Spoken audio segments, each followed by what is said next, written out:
ओम शांति। बाबा के 12 के महावाक्य। मीठे बच्चे ब्राह्मण है चोटी और शूद्र है पाँव।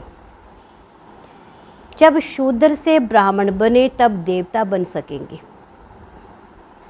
प्रश्न है, तुम्हारी शुभ भावना कौन सी है जिसका भी मनुष्य विरोध करते हैं? उत्तर है, तुम्हारी शुभ भावना है कि ये पुरानी दुनिया खत्म हो, नई दुनिया स्थापन हो जाए। इसके लिए तुम कहते हो कि ये पुरानी दुनिया विनाश हुई की हुई। इसका भी मनुष्य विरोध करते हैं। प्रश्न है, इस इंद्रप्रस्थ का मुख्य कायदा क्या है? उत्तर है, कोई भी पतित शूद्र को इस इंद्रप्रस्थ की सभा में नहीं ला सकते। अगर कोई ले आते हैं तो उस पर भी पाप लग जाते हैं। ओम शांति। रूहानी बच्चों प्रति रूहानी बाप बैठ समझाते हैं। रूहानी बच्चे जानते हैं हम अपने लिए अपना दैवी स्वराज्य फिर से स्थापन कर रहे हैं। क्योंकि तुम ब्रह्मा कुमार कुमारियाँ हो, तुम ही जानते हो, परंतु माया तुम्हें भुला देती है। तुम देवता बनना चाहते हो तो माया तुमको ब्राह्मण से शूद्र बना देती है। शिव बाबा को याद ना करने से ब्राह्मण शूद्र बन जाते हैं। बच्चों को ये मालूम है हम अपना राज्य स्थापन कर रहे हैं। जब राज्य स्थापन हो जाएगा फिर ये पुरानी सृष्टि नहीं रहेगी। सबको इस विश्व से शांति धाम में भेज देते हैं। तुम्हारी ये है भावना, परंतु तुम जो कहते हो ये दुनिया ख़त्म हो जानी है तो ज़रूर लोग विरोध करेंगे। कहेंगे कि ब्रह्मा कुमारियाँ ये फिर क्या कहती हैं, विनाश विनाश ही करती रहती हैं। तुम जानते हो इस विनाश में ही खास भारत आम सारी दुनिया की भलाई है। ये बात दुनिया वाले जानते नहीं हैं। विनाश होगा तो सब चले जाएंगे मुक्ति धाम में। अभी तुम ईश्वरीय संप्रदाय बने हो, पहले आसुरी संप्रदाय के थे। तुमको ईश्वर खुद कहते हैं। मामेकम याद करो। ये तो बाबा जानते हैं सदैव याद में कोई रह ना सके। सदैव याद रहे तो विकर्म विनाश हो जाएंगे, फिर तो कर्मातीत अवस्था हो जाए। अभी तो सब पुरुषार्थी हैं। जो ब्राह्मण बनेंगे फिर देवता बनेंगे। वही ब्राह्मणों के बाद है देवताएं। बाबा ने समझाया ब्राह्मण है चोटी। जैसे बच्चे बाजोली खेलते हैं, पहले आता है माथा, चोटी। ब्राह्मणों को हमेशा चोटी होती है। तुम ब्राह्मण हो, पहले शूद्र अर्थात पैर थे, अभी ब्राह्मण अर्थात चोटी, फिर देवता बनेंगे। देवता कहते हैं मुख को, क्षत्रिय भुजाओं को, वैश्य पेट को, शूद्र पैर को। शूद्र अर्थात क्षुद्र बुद्धि, तुच्छ बुद्धि। तुच्छ बुद्धि उनको कहते हैं जो बाबा को नहीं जानते और ही बाप की गिलानी करते रहते, वो शूद्र। तब बाप कहते हैं जब भारत में गिलानी होती है मैं आता हूँ। जो भारतवासी हैं ते बाप उन्हों से ही बात करते हैं। यदा यदा धर्मस्य ग्लानि, बाप आते भी भारत में हैं और कोई जगह नहीं आते हैं। भारत ही अविनाशी खंड है। बाप भी अविनाशी है, वे कभी जन्म मरण में नहीं आते हैं। बाप अविनाशी आत्माओं को बैठ सुनाते हैं। ये शरीर तो विनाशी है। अभी तुम शरीर का भान छोड़कर अपने को आत्मा समझने लगे हो। बाबा ने समझाया था कि होली पर कोकी बनाते हैं तो कोकी सारी जल जाती है, धागा नहीं जलता है। आत्मा कभी विनाश नहीं होती है। इस पर ही एक मिसाल है कि कोई भी मनुष्य मात्र को मालूम नहीं। कि आत्मा अविनाशी है, वे तो कह रहे थे आत्मा निर्लेप है। बाबा कहते हैं नहीं, आत्मा ही अच्छा बुरा कर्म करती है।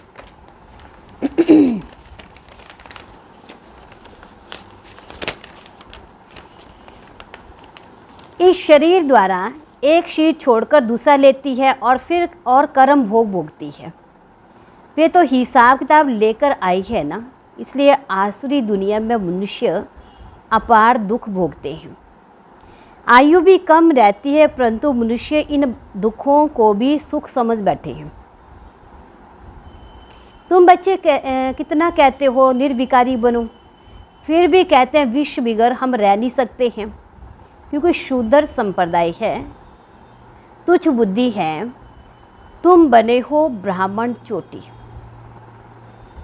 चोटी सबसे ऊंच है, देवताओं से भी ऊंच है। तुम इस समय देवताओं से भी ऊंच हो, क्योंकि बाबा के साथ हो। बाप इस समय तुमको पढ़ाते हैं। बाप ओबीडेंट सर्वेंट बना है। बाप बच्चों का ओबीडेंट सर्वेंट होता है ना। बच्चे पैदा कर, फिर संभाल कर, पढ़ाकर, फिर बढ़ा कर जब बूढ़े होते हैं तो सारी मलकियत बच्चों को देकर खुद गुरु कर किनारे जाकर बैठते हैं।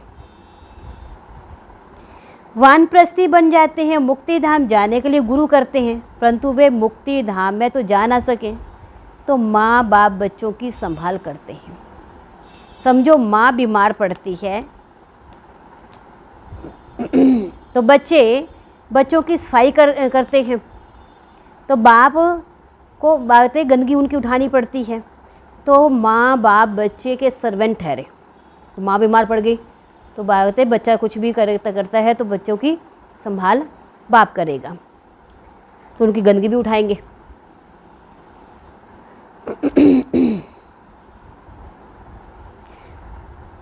तो माँ बाप तो बच्चों के सर्वेंट ठहरे, सारी मलकियत बच्चों को दे देते हैं। बेहद का बाबा भी कहते हैं मैं जब आता हूँ तो कोई छोटे बच्चों के पास नहीं आता हूँ, तुम तो बड़े हो, तुम्हारी संभाल करनी पड़ी मुझे। तुमको बैठकर शिक्षा देते हैं। तुम शिव बाबा के बच्चे बनते हो तो बीके कहलाते हो। उनसे पहले शूद्र कुमार कुमारी थे, वैशाल्य में थे। अभी तुम वैशाल्य में रहने वाले नहीं हो। यहाँ कोई विकारी रह ना सके, हुक्म नहीं है। तुम बीके हो, ये स्थान है ही बीके के रहने के लिए। कोई बहुत अनाड़ी बच्चे होते हैं जो ये समझते नहीं क्या है, शूद्र कहा जाता है पतित विकार में जाने वाले को। उनको यहाँ रहने का हुक्म नहीं है, आ नहीं सकते हैं। इंद्र सभा की बात है, इंद्र सभा में भागते कोई विकारी पतित नहीं आ सकते हैं। तो बाबा ने कहा ये इंद्र सभा है। इंद्र सभा तो ये है ना, यहाँ ज्ञान की वर्षा होती है। कोई बीके ने अपवित्र को छिपाकर सभा में बिठाया तो दोनों को श्राप मिल जाता है कि पत्थर बन जाओ। सच्चा ये इंद्रप्रस्थ है। ये कोई शूद्र कुमार कुमारियों का सत्संग नहीं है,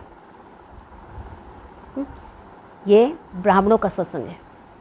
तो बात है इंद्र सभा में कोई भी पतित नहीं आ सकते हैं। पवित्र होते हैं देवता, ये पतित होते हैं शूद्र। पतितों को बाबा आकर पावन देवता बनाते हैं। अभी तुम पतित से पावन बन रहे हो तो यह है इंद्र सभा। अगर बिगर पूछे कोई विकारी को ले आते हैं तो बहुत सज़ा मिल जाती है। पत्थर बुद्धि बन जाते हैं। पत्थर नहीं बनेंगे, बुद्धि पत्थर बन जाएगी। यहाँ पारस बुद्धि बन रहे हो तो उनको जो ले आते हैं उनको भी श्राप मिल जाता है। तुम विकारियों को छिपाकर क्यों लेके आई हो? इंद्र से पूछा भी नहीं तो कितनी सज़ा मिलती है। ये गुप्त बातें हैं। अभी तुम देवता बन रहे हो। बड़े कड़े कायदे हैं, अवस्था गिर जाती है, एकदम पत्थर बुद्धि बन जाती है भी पत्थर बुद्धि। पारस बुद्धि बनने का पुरुषार्थ ही नहीं करते हैं। ये गुप्त बातें हैं जो तुम बच्चे ही समझ सकते हो। यहाँ बीके रहते हैं, उनको देवता अर्थात पत्थर बुद्धि को पारस बुद्धि बाबा बना रहे हैं। बाप मीठे मीठे बच्चों को समझाते हैं, कोई भी कायदा ना तोड़े, नहीं तो उन्हें 5 भूत पकड़ लेंगे। काम, क्रोध, लोभ, मोह, अहंकार, ये बड़े बड़े 5 भूत हैं। आधा कल्प के तुम यहाँ भूतों को भगाने आए हो। आत्मा जो शुद्ध पवित्र थी वो अपवित्र बन अशुद्ध दुखी बन गई है। इस दुनिया में अथाह दुख है। बाबा आकर ज्ञान की वर्षा करते हैं, तुम बच्चों को द्वारा ही कराते हैं। तुम्हारे लिए स्वर्ग रचते हैं। तुम योग बल से देवता बनते हो, बाप खुद नहीं बनते। बाप तो सर्वेंट है, बच्चों का नौकर है। टीचर भी स्टूडेंट का सर्वेंट होता है, सेवा कर पढ़ाते हैं। टीचर कहते हैं हम तुम्हारा मोस्ट ओबीडेंट सर्वेंट हूँ। कोई को बैरिस्टर, इंजीनियर आदि बनाते हैं तो सर्वेंट हुआ ना। वैसे ही गुरु लोग भी रास्ता बताते हैं, सर्वेंट बनकर मुक्ति धाम में ले जाने की सेवा करते हैं। परंतु आजकल तो गुरु कोई ले जा नहीं सकता है, क्योंकि वे भी पतित हैं। एक ही सद्गुरु सदा पवित्र है।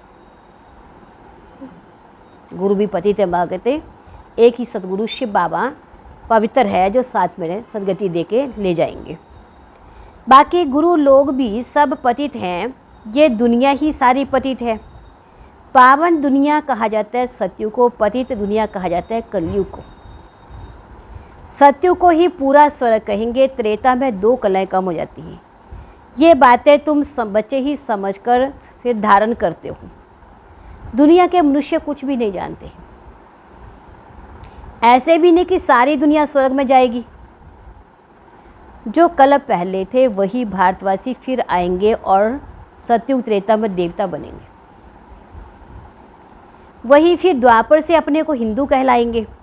यूँ तो हिंदू धर्म में अब तक भी जो आत्माएं ऊपर से उतरती हैं वे भी अपने को हिंदू कहलाती हैं, लेकिन वे देवता नहीं बनेंगी और ना ही स्वर्ग में जाएंगी।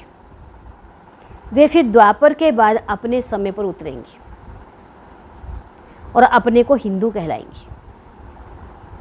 देवता तुम बनते हो जिनका आदि से अंत तक पाठ है। ये ड्रामा में बड़ी युक्ति है ना, बहुतों की बुद्धि में ठहरता ही नहीं है, तो ऊंच पदवी भी नहीं पा सकेंगे। बुद्धि में बैठेगा नहीं तो ऊंच पदवी नहीं पाएंगे। ये सत्यनारायण की कथा है। वे तो झूठी कथा सुनाते हैं, उससे कोई लक्ष्मी व नारायण थोड़ी बनते हैं। यहाँ तुम प्रैक्टिकल में बनते हो। सत्यनारायण की कथा से बातें, प्रैक्टिकल में लक्ष्मी नारायण बनते हो, वहाँ कथा ही सुनते ना। कलयुग में सब झूठ है, झूठी माया, झूठी काया। रावण का राज्य है ना, झूठ ही झूठ है। सचखंड बाबा बनाते हैं। वे भी तुम ब्राह्मण बच्चे जानते हो, सो भी नंबरवार पुरुषार्थ अनुसार। क्योंकि पढ़ाई है, कोई बहुत थोड़ा पढ़ते हैं तो फेल हो जाते हैं। ये तो एक ही बार पढ़ाई होती है, फिर तो पढ़ना मुश्किल हो जाएगा। शुरू में जो पढ़कर फिर शरीर छोड़कर चले गए तो वे संस्कार लेकर गए, फिर आकर पढ़ते होंगे। नाम रूप तो बदल जाता है। आत्मा को ही सारा 84 का पाठ मिला हुआ है, जो भिन्न भिन्न नाम रूप देश काल धारण कर पाठ जाती है। इतनी छोटी आत्मा, उनको कितना बड़ा शरीर मिलता है। आत्मा तो सब में होती है ना, इतनी छोटी आत्मा, इतने छोटे मच्छर में भी है। ये सब सूक्ष्म समझने की बातें। जो बच्चे ये अच्छी रीति समझते हैं वही माला का दाना बनते हैं, बाकी जाकर पाई पैसे की पदवी पाएंगे।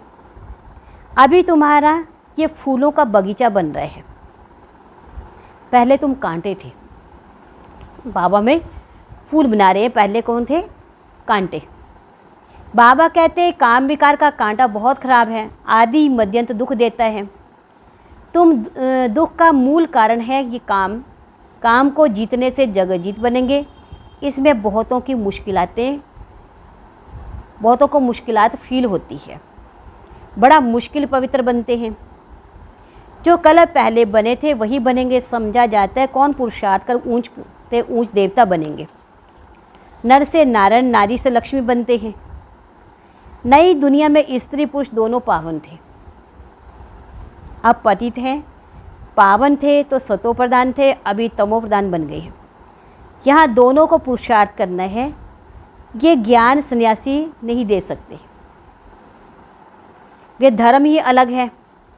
नवृत्ति मार्ग का यहाँ भगवान तो स्त्री पुरुष दोनों को पढ़ाते हैं।